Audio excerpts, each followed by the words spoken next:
The biggest difference between the person you are and the person you want to be is your habits. Make everything I said today a habit. Getting out of your comfort zone is a habit. Becoming more confident is a habit. The things that you do every single day add up to your weeks, that add up to your months, that add up to the years of your life. Like, it sounds so simple. It sounds so simple. But if what you're doing every day is not serving you, switch that for something that is, and your life will look exponentially different in a year. Exponentially different. You won't even recognize it. Many people want to navigate life with peace and joy, but struggle to connect to their intuition. They find themselves overwhelmed, burned out, and frustrated. My name is Francesca Phillips, and I'm obsessed with spirituality and psychology and how the two can intersect to help you live a successful and intuitive life. I believe each of us can accomplish amazing things through balance and healthy habits instead of burnout. Consider this your go-to resource for where spiritual wellness and mindful productivity meets practical wisdom. If you're craving positivity and want to know how to find the answers within, instead of searching endlessly without, then you're in the right place. Get ready to feel supported and inspired. This is the Good Space Podcast. You're listening to the Good Space Podcast, episode number 18. Before we dive in, I want to give my warm appreciation to our reviewer of the week, Molly Runner. And they say, I've been a longtime fan of Francesca's. She had always inspired me in so many ways in her various pursuits, and I'm so excited about this podcast. I've already learned so much in the first few episodes with her practical and inspiring tips, totally developing a morning routine as well as reworking some of my time management strategies. Thank you so much, Molly Runner, for your kind and thoughtful words. It means a lot that the tools I've shared have helped you, and I hope that they continue to. Thank you again. If you want to be highlighted in an upcoming episode and help further the mission of the Good Space, make sure to subscribe and give us a review on Apple Podcasts so I can then highlight your review in an upcoming episode. It only takes a minute. You can pause the episode and come right back. Make sure to screenshot this episode on your phone and tag us on your Instagram story at @FindYourGoodSpace, #TheGoodSpace, to let me know that you're joining in today, as you know that I love to share those screenshots on our stories too. All right, let's begin. Today I'm speaking with Kevin Palmieri about creating your system of success. He's the host of the Hyperconscious podcast and founder of From Zero to Podcast Agency. Before becoming the business owner he is today, he found himself in an unusual position. He was making a lot of money, working for someone else, had the car, the girl, yet he was depressed. He says, I remember opening my final pay stub of the year and asking myself, did I accomplish my goal to 6 figures? I did. But nothing changed. So one night, Kevin thought, your car doesn't matter, your house, your wallet, none of that matters. Your thoughts matter more than anything. And that's how the Hyperconscious podcast was born. Out of this newfound curiosity, Kevin started asking himself questions like, why do people think the way they do? Why do they act the way they do? What if they changed the way they thought and the way they acted? What else would change? So that's where everything took off for him. At this point, though, changing his mindset wasn't a choice. It truly was a life or death decision. Now, his mission is to serve others and help them become the best versions of themselves by coaching podcasters and helping them reach their fullest potential. Here we go. So usually when I start my interview, I like to know what your spiritual practice is. For me, it's meditation every day. Every morning, I have a journaling habit where I write down like my purpose prayer, like what I'm here to do. 5 things I'm grateful for, 5 to 7 things I want to be the best in the world at. And then I kind of do like, it's like a short-term but long-term visualization where I write down some things. And that's kind of like it. That's what I do basically every day. It's amazing. It's like, that's all I do when most of us do like one of those things. Can you tell me more about the purpose prayer? What does that look like? Yeah. So my goal is to instill the belief necessary to start, to share the knowledge required to continue, to show the resilience it takes to persevere, to be down to earth and real, and to show what's possible when you refuse to stay down. Like, I think those are the most important areas of growth. So like, I want to be the beacon of light for people that I'm just a regular dude. Like, I'm as regular as dudes come, but I had this giant goal and it forced me to become something that I never thought I could. But I'm still, at the end of the day, just a regular guy you can talk to, and I want to be no intimidation. I don't want people to say like, oh, I could never do that. Like, because I can, you can actually. That's actually how it works. So that's my goal, is to be like down to earth with it. No, I love that. And so, with all of the stuff that you do every morning or throughout the day for your spiritual practice, are you writing this down? Are you just visualizing this? Right here, actually. I haven't done it yet because today was a rough day. That's what I do every morning. I have that. So he has a yellow notepad and you just write everything down on it in case people are just listening. But we also have a video. So that's cool. Well, good for you. That's awesome. So tell us a little bit about yourself and how you serve people best with what you do.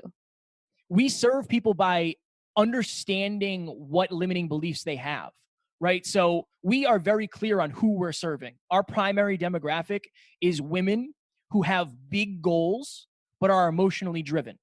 If you are run by your emotions, it's hard for you to accomplish your dreams because you find yourself doing what you feel like doing versus doing what you know you should be doing. So every single week we sit down and we record what we think are the most impactful, helpful lessons for people. We have amazing guests on. I do that with my coaching. It's more often than not, it's not the questions that people ask, it's the answers you give. And it's my job to make sure that you're answering the questions that we ask or that you're asking yourself. And I think that most people require accountability, and that's what we try to be for people. Like, if there is something you've gone through in your life, we have a podcast episode on it. We have a group. Like, that's it. We want to bring the whole thing. We want to give you the knowledge. We want to give you the support. We want to keep you accountable. We want to help you build your belief. Like, it's a fully rounded thing that we're trying to do. That's amazing. So how do you suggest that, women or just people in general who are ambitious, but also emotionally driven, where is the balance? Because I know you want to have intuition, you want to be aligned, you want to be connected, but then you also have to have the habits, the system. So where's the balance in all of that? Yeah. So I was actually on a call with a client earlier and we went over this, and I said, so if we were to break this into percentages, what is the percentage of life that you've been living that is fun, unique experiences versus the discipline and taking action? And she said, it's probably like 65-35. And I said, which way? And she said, probably like 65% fun, unique experiences. And I said, that's fine, but just understand what you're leaving on the table. Like, Gary Vee did not take a day off until he was like 40. Now, is everybody going to do that? No, because he genuinely loves the grind. I think you should build fulfillment into your everyday. So what I told her is what you should do, and maybe this will resonate with you, maybe with the listeners, work for an hour, take a 15-minute break, go outside, go look at the flowers, right? Go do that, go for a walk. Or you can do like an hour walk every day. But you have to make sure that you're getting the most important things done. And you have to understand that you're always going to lean towards the fun, unique experience part. That's always going to be the easy part for you. So a couple things: hire a coach that's going to keep you accountable. That's all I do. I help her have breakthroughs. I help her with her business, but it's my job to make sure that she knows if she's screwing up. I tell her, hey, I think you should be doing better in this. She's paying me, so she understands, like, I should probably listen to what he's saying. So I think having a coach who's going to keep you accountable, having other growth friends is super important, because if you're unique, experience driven and fun and connection driven, if I call you up on a Wednesday, 2 p.m, and say, hey, why don't you come out for lunch? And you're like a people pleaser, it's going to be super hard for you to say, you know what? I'm working on my business today. But if you have somebody who's also growth minded, they're not going to call you up at 2 p.m. because they're working too. Right? Yeah. I think that, and they also understand when you say no. A lot of people don't understand how to say no, but they have people in their lives who don't understand no. Saying yes is important. Saying no is a master skill. How would one start to become better at saying no, or knowing when to say no? I don't know that I would suggest this. This is what I do. I put myself in pain. So people say, like, well, how do you stay motivated? I'm not always motivated, but either I do what it takes to accomplish my goals or I don't get them. There is no in between for me. And I believe so much in the universe and alignment and the law of attraction, all of that. And we can dive into that for sure. But I also understand that a goal without action is a goal. It doesn't get done. So for me, it's just, I put myself in pain Now, would I like to go out to lunch with this person? Sure, absolutely. But I also understand how much I'm leaving on the table when I do that. So I think setting boundaries with the people closest to you, but understanding that they might not understand. Mm. If you're not an entrepreneur, you might not understand what it's like to be an entrepreneur. I know I didn't. I had no idea what it was like. Like, I thought it was easy. I thought it was going to be super easy. When I first started, I was smoking weed a lot. Like, it would be Monday at 9:00 in the morning and I'd be getting high because I was like, this is easy. Like, being an entrepreneur is easy. Right. So as I've leveled up, I've understood, like, you don't want the same thing as the people who want to get lunch with you on Wednesday at 2 p.m. You want to make a change. Like, you're trying to build something. You're trying to leave a legacy. You're trying to change the world. You're trying to build a business. You're trying to impact billions, millions, thousands, hundreds of thousands of people. You're playing for different things. So the game you're playing is going to be different. So the approach is going to have to be different. I think it's just a fundamental understanding that, like, everybody is on a different path, and that path is going to take you different places. So don't be afraid to, like, step out of line where some people are going to judge you. Honestly, I think that's part of the game. People are already judging you. Realistically, like, let them. And easier said than done. I totally understand that. For sure. Oh, that was very powerful. And I love the idea of you have to step out of line, that those same people who want to have lunch at 2 p.m. on a Wednesday probably aren't on the same trajectory or the path. And you have to be okay with that. And you have to be okay with not being not accepted, but like, it doesn't have to be always like people pleasing or whatever. So I love that. Okay. I know that you didn't start off with high energy, positive outlook and motivation. We've talked before a little bit about your history. So what changed for you and how do you make it a consistent practice and change in your life? So for me, I think it's because I'm more fulfilled than I've ever been. And I think that that's where so many people are screwing up in a way. If you reach out to me and say, hey, I'm just not motivated. I don't like my relationship. I don't like my job. I don't like my body. I don't like my vision. I don't know where I'm going to be in 10 years. I'm just not motivated for life.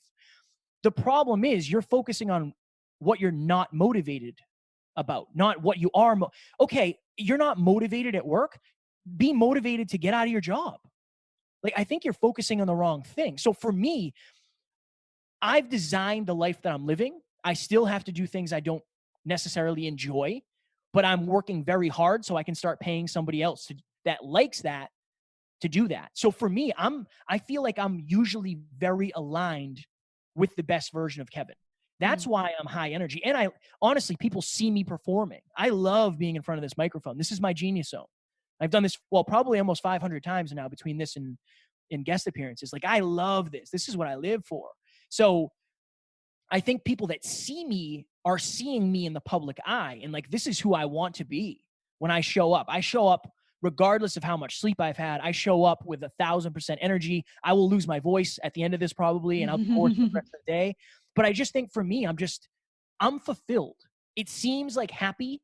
It seems like energetic, but I'm fulfilled. Like, I am grateful that I get to do this. I don't have to do this. I get to do this. And that's amazing. And it also, a piece of it is because I'm technically living my dream. Like, I should be happy. I should be fulfilled. This is what I signed up for. I'm living a life of design. And, and I'll get into my story, but 3.5 years ago, I wasn't doing any of this. I wasn't this guy. Wow. I wasn't this person at all. I didn't have a system of success. I didn't have any spiritual practices at all. Like, I was a completely different version of Kevin. Okay. Do you want to expand on that? What was that version in 3.5 years? That seems like, wow, that was I feel like most people are like 10 years ago. It took me that long just to get here, but I'm like 3.5 years. That's awesome. So yeah, what was that like back then? So I'm 30 now, right? So when I was 25, by all outside standards, I had what any 25-year-old man could dream of. I had my girlfriend was a model. I had a sports car. I had a brand new apartment. I had a high paying job, anywhere from $70 to $100 an hour. And I had the body of my dreams. I just did a bodybuilding show. So I was, from all outside standards, I was living the dream. But I was actually depressed. I was very insecure. I didn't like who I was. I was a shell of myself at that time. So my girlfriend left me, right? So my girlfriend left me, and the greatest thing she could have ever done. Like, she definitely should have done that. I wasn't bad to her, but I was depressed. I was a shell of myself. I wasn't a good boyfriend. I wasn't good with myself. So she left. And for the first time in my life, I had to look into the proverbial mirror and admit to myself that the reason you like your muscles, the reason you like your car, the reason you put value in beautiful women and nice things and money is because you don't like yourself. So for the first time in my life, I realized how insecure I was. I realized how little confidence I actually had. I realized how little vision I actually had, how little belief I had in myself. Like, for me, this was rock bottom. Now, many people hit rock bottom. Other people have the misfortune of finding out rock bottom has a basement. I will go into that. We'll get to that part. But this was my initial dive into personal development. So I started listening to positive affirmations every night before bed.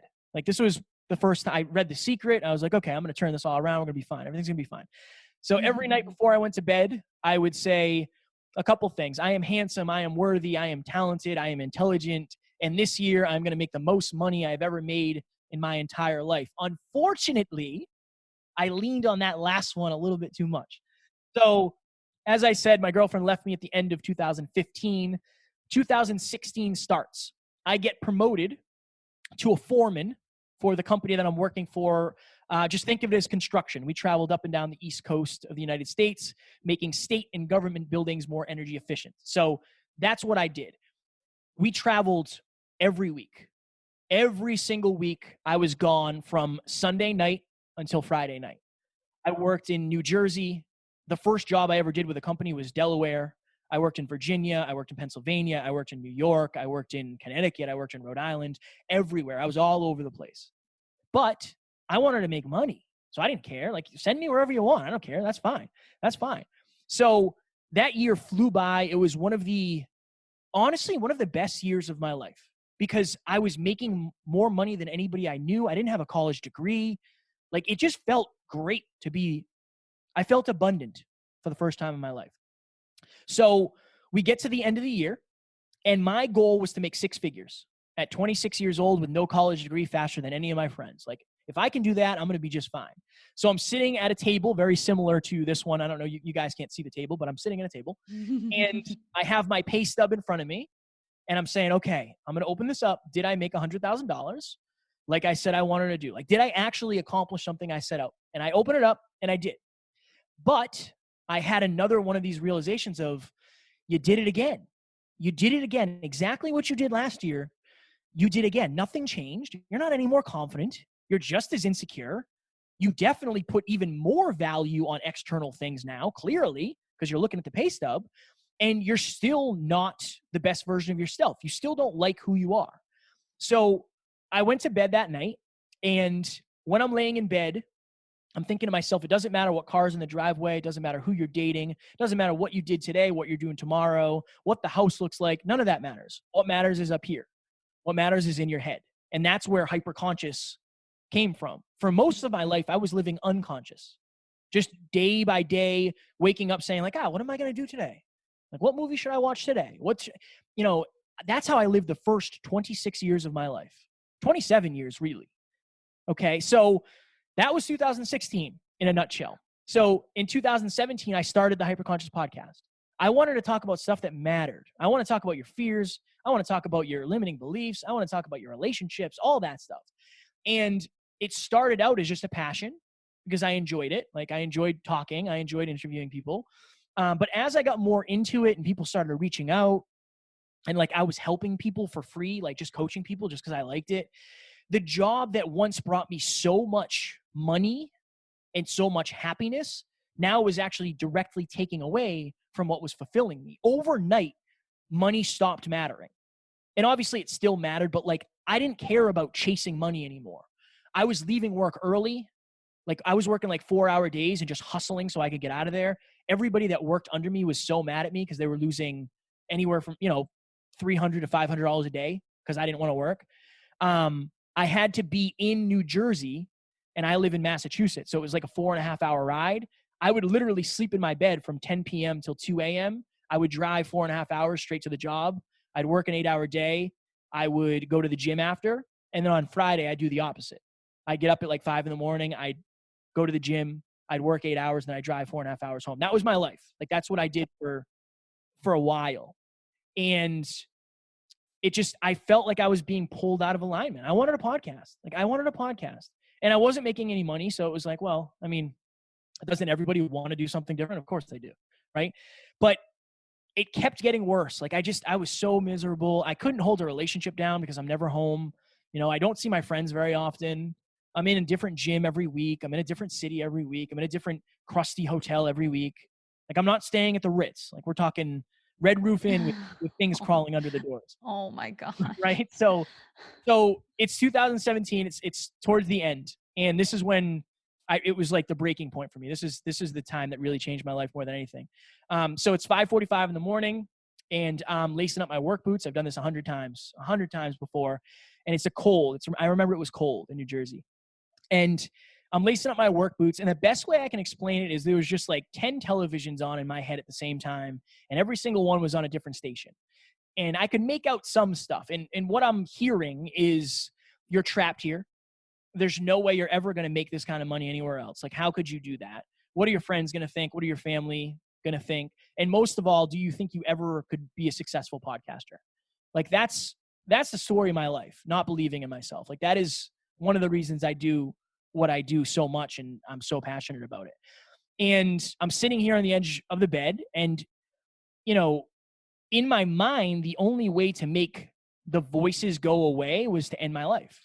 So at this point, I'm sitting 4.5 hours away from home with nobody I love, doing something I hate, feeling hopeless, feeling lost, feeling stuck, feeling helpless. And I genuinely thought the best thing to do would be to take my life. Now, luckily, I didn't do that, obviously, but I texted Alan, who is the co-host of the show, and he was a good friend of mine at the time. And he was like the personal development guy. He was the guy who got me into this. And I said, dude, I don't feel good, man. Like, I don't know what's going on. I don't know if I can do this anymore. And he said, Kev, you just need to change, man. Like, you've been doing this for so long. You're putting so much of yourself out there. You're not doing anything that you like. And I was like, all right, that makes sense. Like, easy enough, right? Easy for you to say. But I ended up leaving that job 3 or 4 months later. I went full-time into podcasting. I went full-time into speaking, full-time into coaching.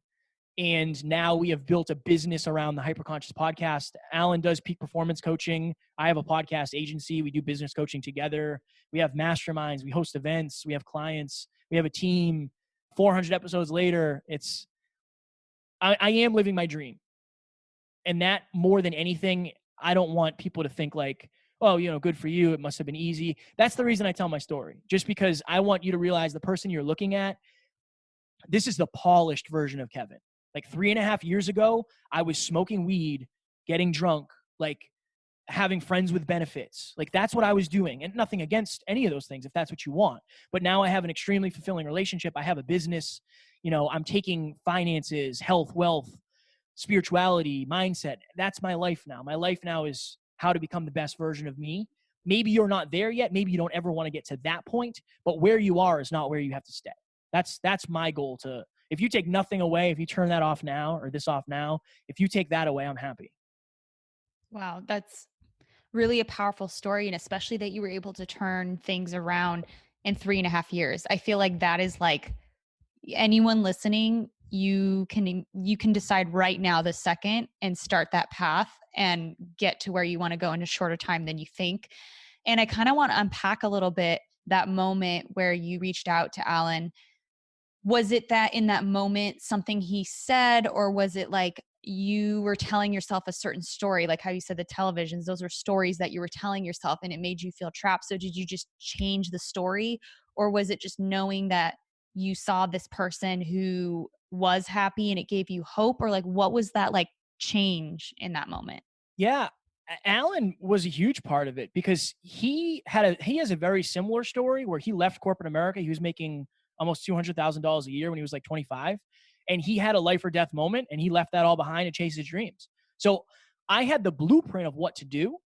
And I also, and Alan told me this, he said, your work ethic is unreasonable. Like, you have a crazy work ethic that'll take you places. And I knew that if Alan and I worked together, I would be successful. So a lot of me borrowed belief from Alan. I tell people all the time, like, if you're not confident, get around somebody who is, and get around somebody who believes in you, because they will help instill confidence in you. You can borrow belief, but just make sure you build it on your own. If you're always reliant on borrowing it, you're never going to build your own. And I learned that lesson many times. But for me, I think it's because I had a mentor. I had a guy right in front of me who was doing exactly what I wanted to do. And, you know, did I think he was smarter than me? Yes. He has some intangibles that I don't.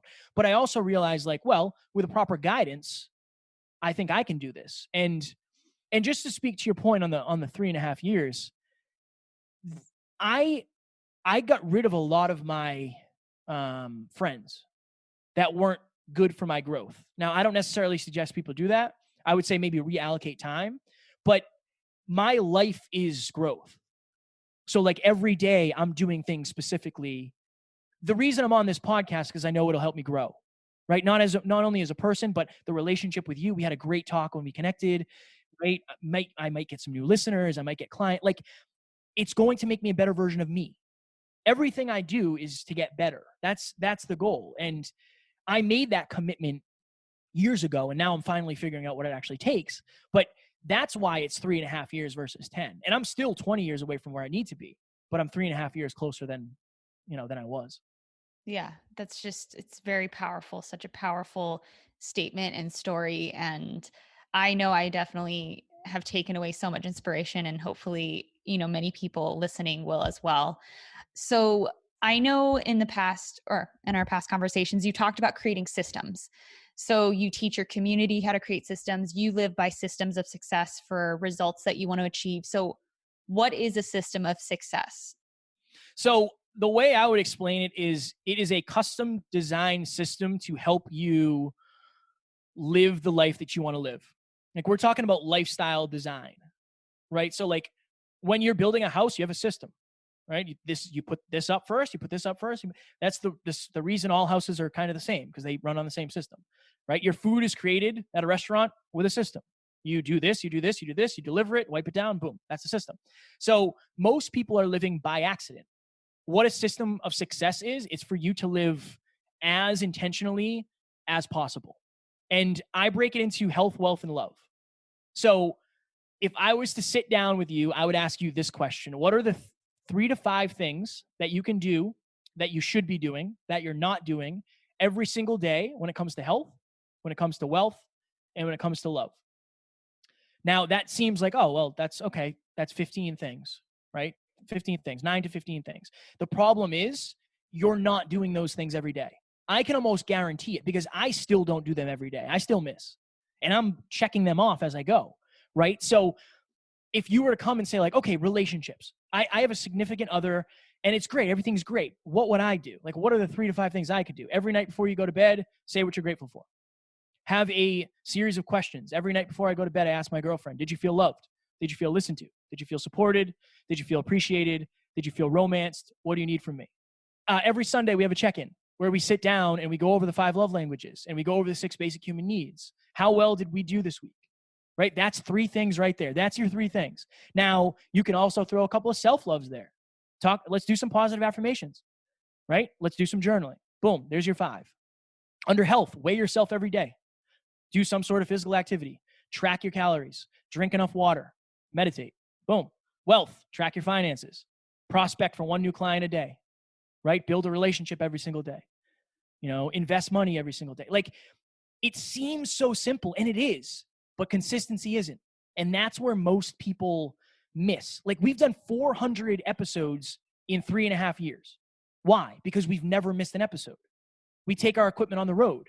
We did it all through quarantine, separate. We learned about Zoom, right? We've never missed an episode ever in 3.5 years. We've never missed.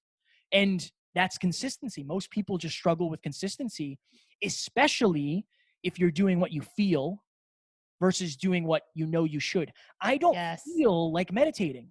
I meditated before this, like 20 minutes before this. I didn't feel like it. I wanted to watch videos on YouTube.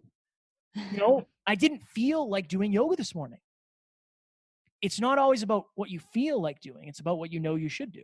And sometimes you should do what you feel, but you got to make sure that you're doing it in a balance, so you're actually making progress towards your goals. Absolutely. And so, because I often say, you want to be aligned, you want to know intuitively what is right for you and add that bit of flexibility in it. But it sounds like to me that these systems are things that, like, I know yoga, I know meditation, those will always serve me. Those will always help me. Those will always support me. But maybe, like, for example, with goals, like maybe one day I feel like I want to write a book, or, maybe a few months from now, a course I'm creating, oh, it doesn't feel right. So how do we know the difference between my intuition's telling me to stick with this and I should do it even if I don't feel like it, versus I need to pivot, this is not right for me anymore, or this doesn't feel right? I would say check in with, are you abundant or are you scarce? Because if you're scarce, your intuition is probably not, it's not calibrated, right? Like if you're abundant. So our mentor is David Meltzer. We're so blessed to have such an amazing mentor. And when it comes to spirituality, he is like, it's unreasonable how much this man knows. He blows us out of the water. But he really put this into practice for me when he said, if you can imagine something, right? So on podcast episode number 7 of the Hyperconscious podcast, I said I wanted to wake up when I want. I want to go to the gym when I want. I want to podcast with who I want, when I want. I want to have an amazing relationship. I want to be my own boss. Now I have that. When I said that on episode 7, that was created somewhere in the universe. It's out there. It's out there. It's there. It's my job now not to screw it up. And I think that's where so many people, it's not necessarily what you have to do. A lot of the times it's what you don't have to do. Like what you're not supposed to do. Saying no is the master skill. So if you feel pulled to write a book, I would ask, where is this pull coming from? Is this coming from the best version of me that wants to serve? Am I trying to make a quick buck? Is that what? Because if you are, don't write a book, because that's going to take a while, right? Like not Yeah. a quick buck. So I would check in with your scarcity versus your abundance. Like on a scale 1 to 10, how abundant am I right now? Because when you're abundant, you're willing to take risks. When you're scarce, you don't even want to see your shadow. And for So, people who might not understand the difference between the two, when you say abundance versus scarce, I mean, I know what that feels like to me, but how would you describe that to someone? oh man, scarce. I think the best way to explain scarce is you have a cup that's filled to the brim with fear and uncertainty. You will not accept any ideas. Like I could literally come to you and say, hey, I have an idea to make $100,000. You're so scarce that you're like, no, nope, that's dumb. It's not possible. So I would say scarcity is you're backed into a corner.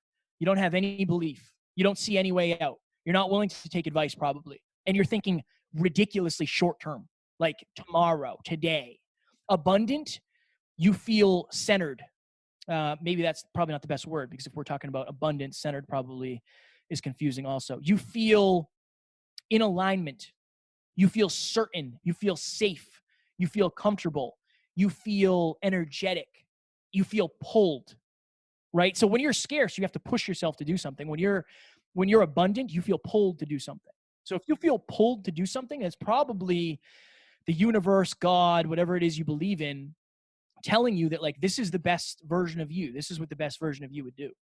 Yeah. And I love what you said before that as well, that where is this coming from? Like, what place is this coming from? And I think that's a wonderful way to check in with yourself, to know your motives and your intentions, because every action has an intention.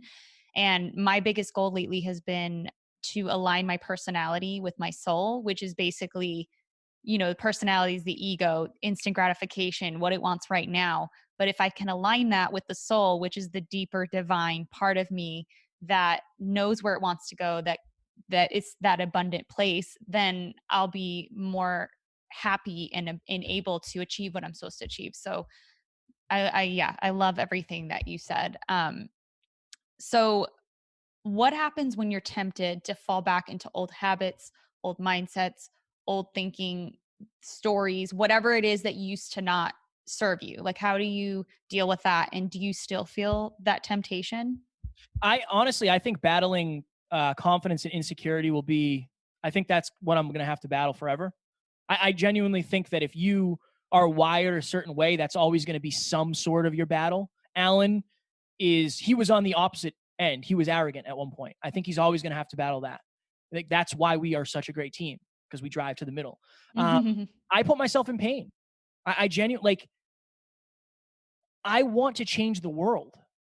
Like, I left everything behind, everything I once knew. I left people behind. I'm all in on this. So, and also I have a bunch of people counting on me. Like, That's huge. It is. My girlfriend is so supportive of me. I will not fail her. Like, when I say I will die before I fail, I genuinely mean that. I don't care. I do, obviously I care, but like, Yes. this is my life. This is my life. Some people think it, some people say it, some people do it, some people are it.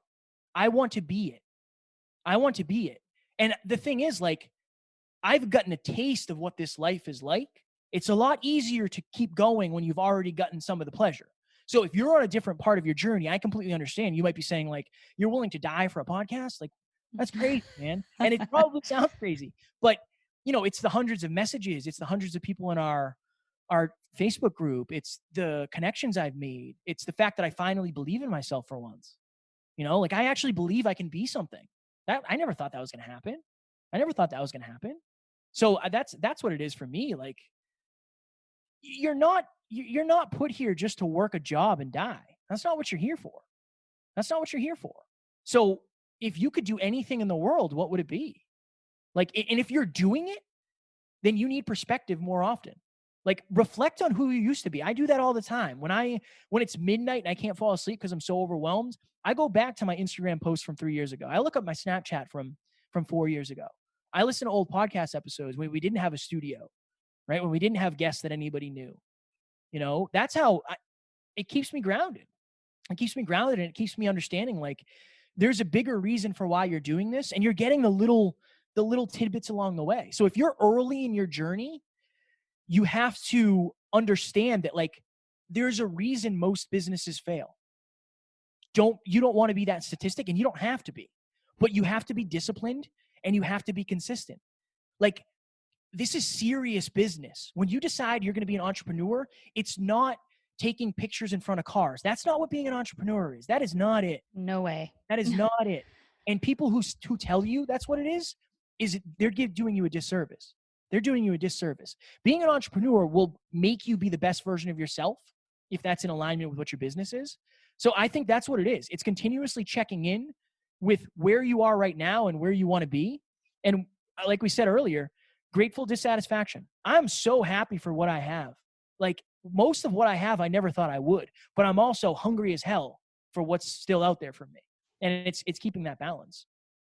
Absolutely. And it's really interesting because I've been reading that book, The One Thing, and you know, just from our conversation and seeing your passion, you were really just like all in with the podcast. That was your focus.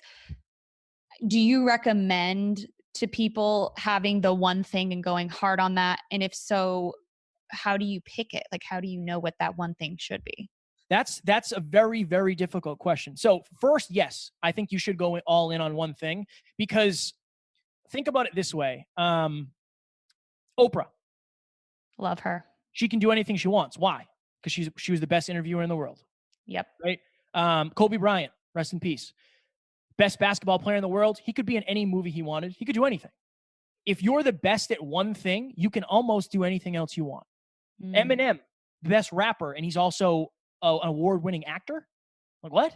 Yeah. He wouldn't be in a movie if he wasn't a rapper. So if you can be the best version of yourself at one thing, I think other opportunities will come to you, especially if you connect them. So I never wanted to be a speaker. I never wanted to be a coach. I never wanted to be a podcast consultant, but that all falls into the realm of what I'm doing. I've spoken for hundreds of hours, so why not be a speaker? I love speaking to people, right? And this also gave me the belief to do that. So it's hard because hindsight's 20/20, but think about if you could wake up tomorrow and money didn't exist. Just get not that you had enough money to survive. No. Money didn't exist. That money wasn't a thing. What would you want to do? What would you want to base your life around? That's the question I would ask. And sit with that and give yourself grace to say whatever comes up. If the thing you come up with is, I want to travel around the world and take pictures of things, cool. Now, this is the problem. The second after you say that, your brain's going to say, yeah, that's, you know how hard that is? First of all, you don't even know anything about photography. I went through the same thing. I didn't know anything about podcasting. I didn't know anything. I didn't even know what a podcast was. Right? And now people pay me to do theirs for them. So the same thing could happen for you. The same thing. Now, if I said, what would you do? And you say, I would be LeBron James. I would be Oprah. Okay. Now, is that possible? Yes. But that's going to take a while. Yeah. So are you willing to put it? And the LeBron James, like, I'm 5'5". I'm probably never going to be LeBron James. So, like, some circumstances are there. Yeah. But it doesn't mean you can't shoot for it. It doesn't mean you can't shoot for it. So that would be my thing. Like, if you could do anything in the world and money was not even relevant, what would you do and why would you do it? And another thing, Evan Carmichael, we interviewed him in person, and he said your purpose comes from your pain.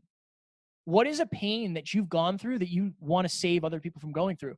When I was sitting on the edge of that hotel bed, I found my purpose that day. That was the first time I ever connected with a mission. My goal was to be the person that I needed when I was at my lowest point. I don't ever want anybody to get where I was. And honestly, I think the reason I went there is because that would have killed other people. I'm glad it happened to me now because I'm out of the mud, right? So I took my biggest pain and I turned it into my greatest purpose, and that's extra Y power. That's extra Y power. I'm not doing this for the money, right? I'm doing this for the impact. I'm doing this to change lives and for people to say, like, oh, because Kevin did this, I can do this. Or that coaching call changed my life, or that podcast episode changed my life, or, I'm just playing for something different. Same way you guys can play for something different. It doesn't have to be money. Because if you're going at it from money, think about it. I went to high school, and then I was thinking, what is the highest paying job I can get? Okay, I'll go do this. You already are losing. You're already doing it for the wrong reason. You never said what was the most fulfilling, what would make me the best version of myself, what would I be most aligned doing? So I think if you're aiming for the result of money, it's going to take you down maybe a different path if you're aiming for, like, the life of your dreams or a life of fulfillment or purpose or contribution or growth. It's just a different journey. Yeah. Wow. So many amazing things that you said.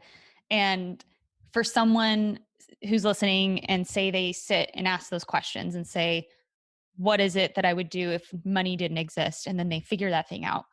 What would you recommend as, like, the first few steps to being brave enough to acting on it? Whether it's, you did podcasting. Did you start it when you were still working? What would you recommend to someone to be brave enough to have that confidence and have that passion for whatever it is that pops up in their mind? I would say do the lowest barrier to entry. So, like, if it was the photography thing I said, like, Google photography and see what comes up. Check on people who do that. Like, see what they're all about. Look up cameras. Like, look at pictures that you like. I would literally do the lowest barrier to entry because it doesn't have to happen right now. I think the problem is so many people are not happy where they are, but they're not willing to look for where they would be happy. That's all I want you to do. I just want you to look for where you would be happy. We'll figure out how to get there later.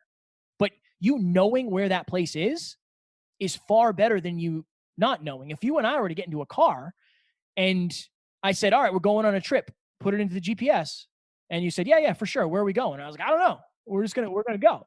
There's no point in having the GPS. But if I said we're going to California, boom, now we know exactly where the destination is. Now the journey is going to be, we could take many different routes to get there, but I just figure out what you want first. And then what is the smallest action you can take?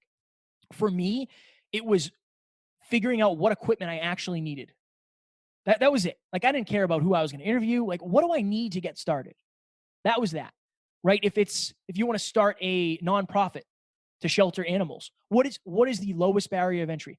Maybe Google what it takes to start a nonprofit. You don't have to do anything else. You don't have to look at places. You don't have to do anything else. The lowest barrier to entry, whatever is going to start momentum, the first domino, just the first domino. So it's basically what I'm hearing is have the curiosity, let yourself be curious. Don't feel like you have to be committed for life or risk everything to do it.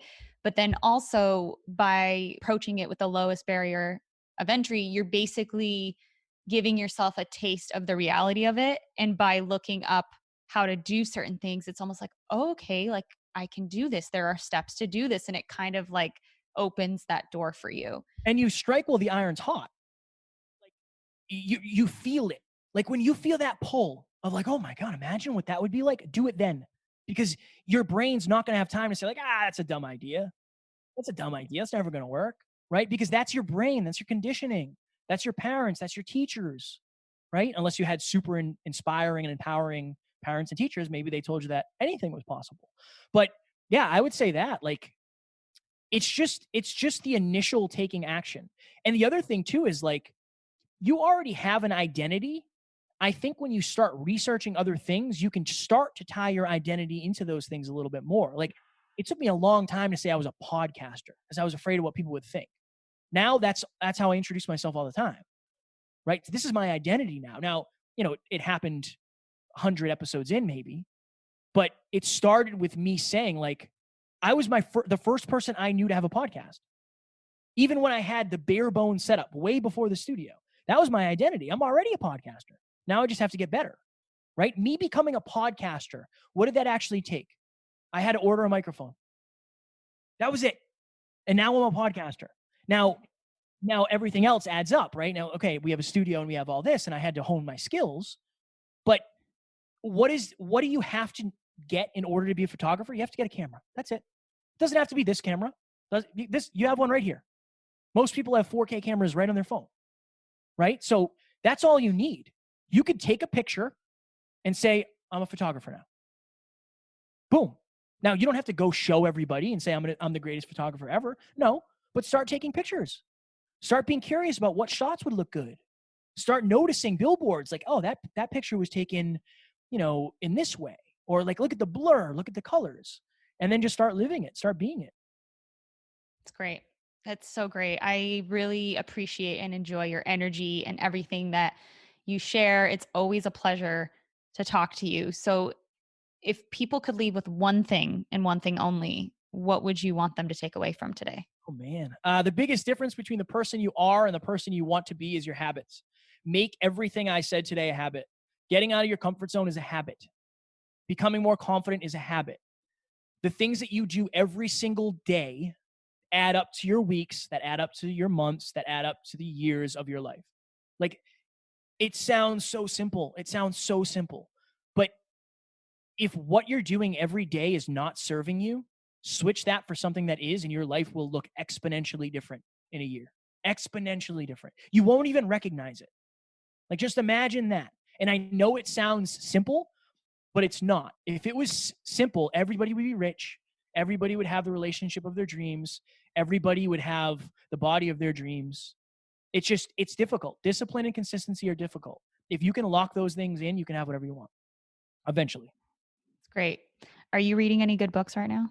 So I'm always listening to Brian Tracy. Alan suggested this to me. This is really good for people who have any negative associations with money. The Illusion of Money by Kyle. The Untitled Soul by Michael Singer. I'm listening to that. Yeah. I'm always listening to like 4 or 5. I'm listening to How to Be an Anti-Racist because we have a book club every week, and one of our things was like, I want to be more proactive about this. I don't want to be ignorant to what's going on in the world. Like, I have a platform. I want to be able to help people. So I'm reading that as well. So I'm always doing like 3 or 4 books at a time. That's great. All right. Where can we find you? You can find, if you like what we talked about, we have 400 and something episodes on it. So there's something there for you. So the hyperconsciouspodcast.com, that's our website, the Hyperconscious Podcast. We're on Spotify, iTunes, YouTube, everywhere. Wherever you listen to shows or watch shows, you can find us there. And I'm doing free 30-minute consultations for anybody who wants to start a podcast, anybody who wants to grow their show, scale their show, monetize their show. Just email me, Kevin, at thehyperconsciouspodcast.com. I'm not going to try to sell you on anything. I just want to add as much value as I can. That's my goal. That's great. Wonderful, wonderful. Is there anything else you want to leave with us before we sign off? I think that's it. I believe in you guys, even if you don't believe in yourself. And if you don't believe in yourself, get around somebody who does, because it will do you wonders. All right, Kevin, thank you so much. Now it's time for an affirmation. I am embracing the habits and mindsets that serve me best. I am growing and gently stepping outside of my comfort zone every day. If you found today's tips inspiring or thought-provoking, share it right now on social media and make sure to tag me at Francesca A. Phillips or at Find Your Good Space, and also weigh in the comment section at findyourgoodspace.com. You can find links in the show notes. And if you have a spiritual or mindfulness problem that you want me to unpack on an upcoming The Good Space episode, or an awesome manifesting story you want to share, give my podcast phone line a ring right now at 917-719-0867. Also, don't forget to download my free morning routine guide. It's what helped me reduce my anxiety, increase productivity, and so much more. The link to everything I mentioned is in the show notes. See you soon.